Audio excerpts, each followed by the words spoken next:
Well, hello. Are you nervous about going back to school this fall 2020 in the midst of all this uncertainty and chaos surrounding the pandemic?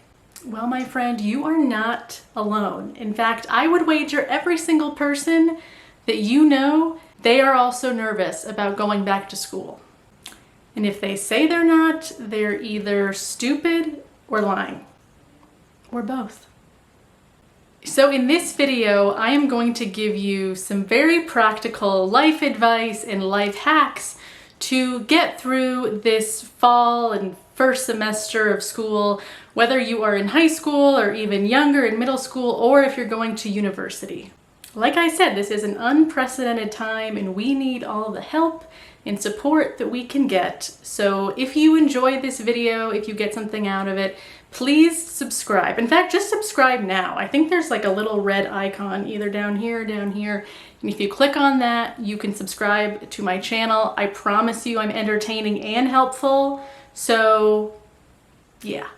So let's get right into it. The first life hack I have for you is to stick to a schedule. You've already been through months of quarantine and self-isolation. You know from experience what happens when suddenly you can't leave your house anymore, you're doing everything online, the days bleed into nights, you're always in your pajamas, you don't even know like who you are anymore, what day it is. You've experienced that, so you know that's not really a fun way to live. And so if you're going into this next school year, this next semester, and you're going to be doing mostly online classes, even if you're doing online and in person, like a hybrid or whatever, if you're doing a lot of online work and you're going to be home a lot, you need to have some sort of routine and schedule that you stick to so that your days and nights don't all bleed in together and it's like you kind of just lose track of who you are as a person and your productivity goes way down and your mental health is failing. We want to avoid that. We already did that in March, okay? It's time to do something different. So the very specific hack part of this is that you are going to write out your schedule and post it somewhere in your room that you are going to see it. And because every day is probably going to be different, which is good, you might do well to write out your Monday through Friday schedule like for each day. So on Monday, you're going to have the schedule written out. On Tuesday, you're going to have the schedule written out. And then when you wake up in the morning, one of the first things that you're going to do is you're going to pin to your wall or tape to your wall or whatever it is, your schedule for that day. And the reason why this is a really important hack is because by physically seeing it on the wall and having that physical reminder there for you that you can't not see, it is going to become more real for you. It's going to be a bigger reminder than if you just have your schedule like vaguely programmed into your phone and you never look at it. It's in your notes or it's in your calendar and you're not really getting notifications, or even if you do, it's like they don't really feel real. But when you physically write it out, there's something about putting pen to paper as well that like there's a brain connection that happens, that it feels more real, it feels more like something you're dedicating to. And then the physical seeing it every day is going to help you to really stay aligned with it. So I made a fake fall 2020 schedule for myself. You can do way better than this. I honestly just pulled this out of my butt like 2 seconds ago before making this video. Look what I did here. I took a shower and then I'm gonna do a 5K run. I don't know why that's the way I'm gonna live my life in fall 2020, but apparently that's what my brain came up with. So anyway, I made this just as a little like exemplo for you.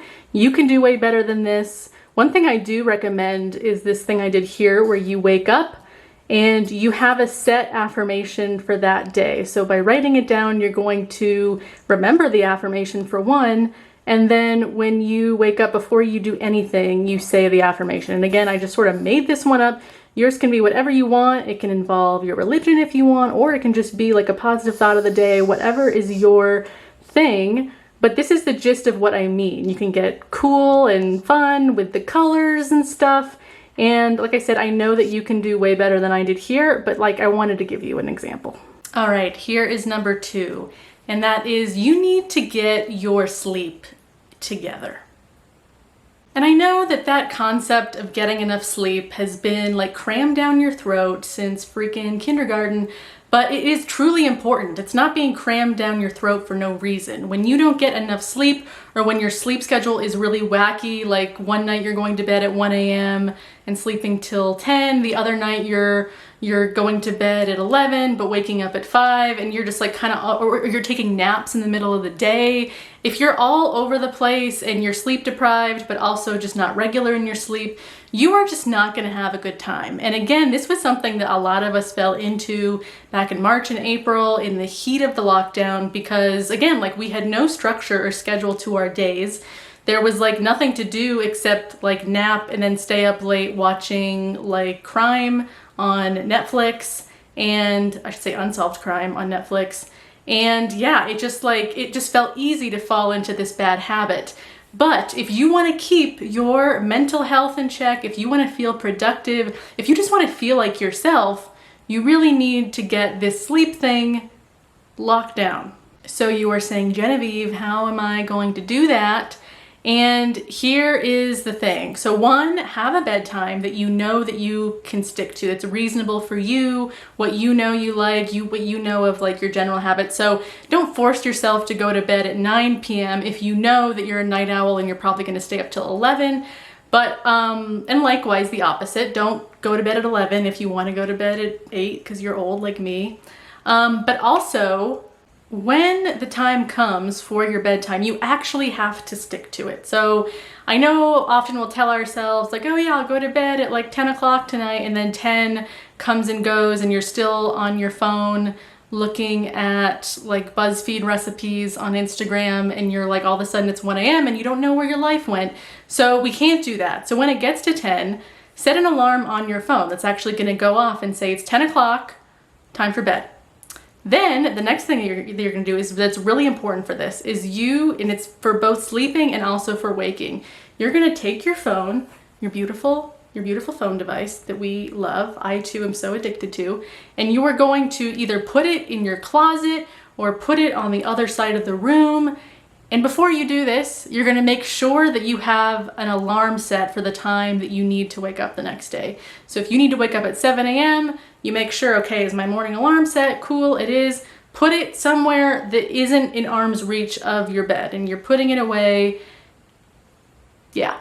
This is going to do two things for you. One, you aren't going to be tempted to play with it in the middle of the night if it's right next to you. And then two, when the alarm goes off in the morning, it's going to force you to actually get up and turn it off and not just hit snooze and sleep through it. Getting your sleep on track is kind of similar to getting your physical health on track, like you're going to go work out. It takes time and practice to build it to be the way that you want. So that's why you have to have some sort of discipline that is going to train your brain, train your body to know, okay, this is my time that I go to sleep, and this is my time that I wake up. So that's why we are doing these things like putting our phone somewhere else. We're not going to play with it in the middle of the night, and then having that alarm go off where we physically have to get up to go get it. Okay, number 3, and this one is important, and it's not for the reason you might think. So that is, you need to get dressed. Yeah, I said it. You need to get dressed, and you need to do whatever you would normally do pre-pandemic to feel good about who you are. But let me just say real quick, you are not doing this for anybody else. You're not getting dressed and doing your hair and doing your makeup to like show off to other people. You are doing it because it is a psychological hack to being productive. And it's a psychological hack to just feeling good about yourself. When you get enough sleep, you get up on time, and then you put yourself together as like a real human being in the way that feels best for you. And again, that will vary from person to person. But when you just make yourself feel human in the morning before you start your day, you are guaranteed, you are #destined to have a way better more productive day. You're gonna feel mentally better than if you are just staying in your pajamas all day with like your messy hair and you're just sort of laying on your bed or in your couch all day and you're like trying to muddle through some work. It's just not gonna work. And again, you've already tried that. You already did that back in March and you did not like it. So don't lie to me and say that you enjoy that, because you don't. So when you get up in the morning at the time that you're supposed to get up and you start putting on your nice jeans or dress or whatever it is that gets your fancy going, you are gonna be telling yourself, I'm not doing this because I need to look good for other people. I'm doing this because I wanna feel good for me. I want to take care of myself during this very uncertain time while I'm trying to get my education, while I'm trying to better myself. So I'm going to show up fully for me and get dressed and get ready in the way that I know feels good for me. And then it's not bad either when you are in the Google Classroom per se, and everyone else is looking like heck, and then everyone's in there like, wow, Mandy looks like she's really mentally stable these days. And that might be a deception, but it is still good role modeling. So go Mandy. The fourth life hack or advice or whatever you want to call it is going to tie back into what we talked about at the beginning about having the schedule, and that is that you need to add some variety, some like spice of life to your daily schedule, particularly in the Monday through Friday aspects. It's fine to leave the weekends open-ended for whatever fun stuff you want to do, but we want to keep everything as normal as possible. So Monday through Friday, you are going to have that written out schedule, and then also have different things that you're going to do on Monday versus Thursday versus Wednesday versus Friday. And part of that will be built in for you if you are in university and you have obviously different classes on Monday than Tuesday, but some of it is something you need to plug in for yourself based on what you know about yourself, based on your interest, based on what you know you need to do for self-care, and you're going to be spacing that out, adding some variety in throughout your week. So to refer back to my lovely fake schedule that I made here, I got my 5K run, which I say is daily, and like I said, it's always after I shower. Maybe for you, you just do a 5K run at 5 p.m. on Thursdays. But then on Wednesdays, you have maybe the whole afternoon blocked out for that is your social time. That's maybe when you meet your mom at the lake and you guys go for like a social distance walk, or you meet your best friend at the social distance cafe or whatever it is, and you do something.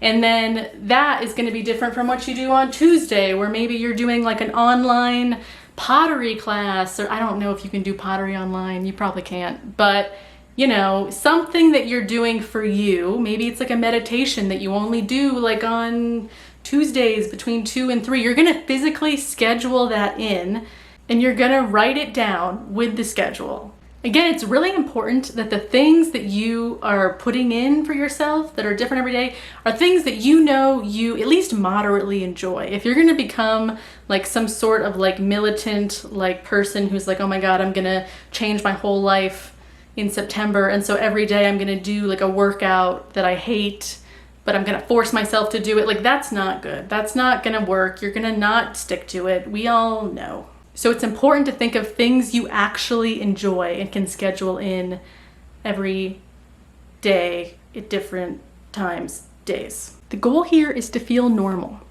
So put in things that are normal. The last thing I'll say, my last point, advice, whatever, is just because we're social distancing doesn't mean we are social isolating.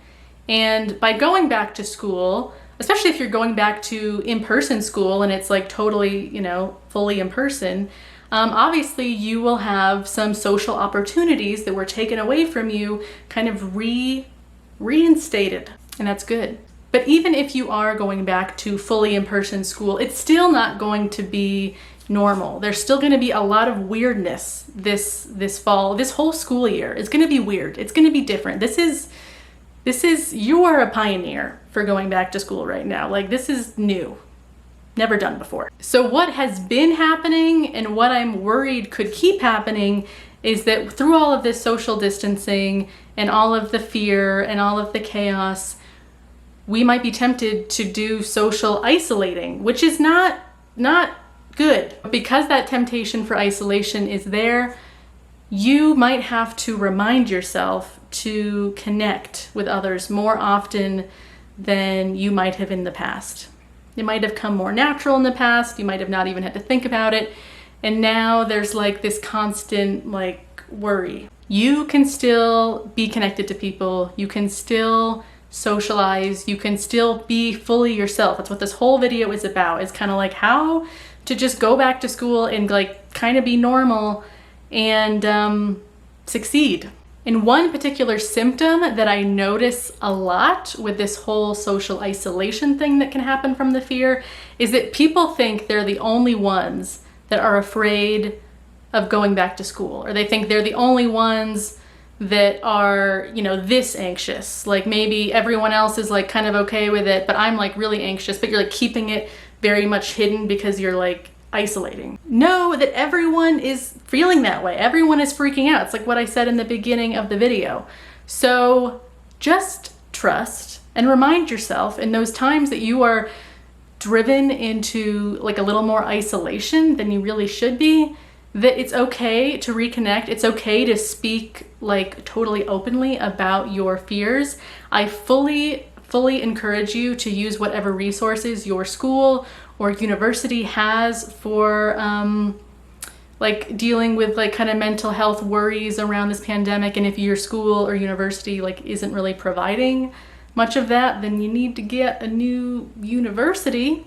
But we're all just muddling through this together. Your teachers, your school, they are all trying to figure out how to make this the safest and most fun, probably not fun's not the right word, just maybe like effective school year for everyone so that you can learn and feel sort of normal. So don't social isolate when you're social distancing. Okay, I feel like this video is long enough. So I'm so glad you found me and that I hope that you got something out of this.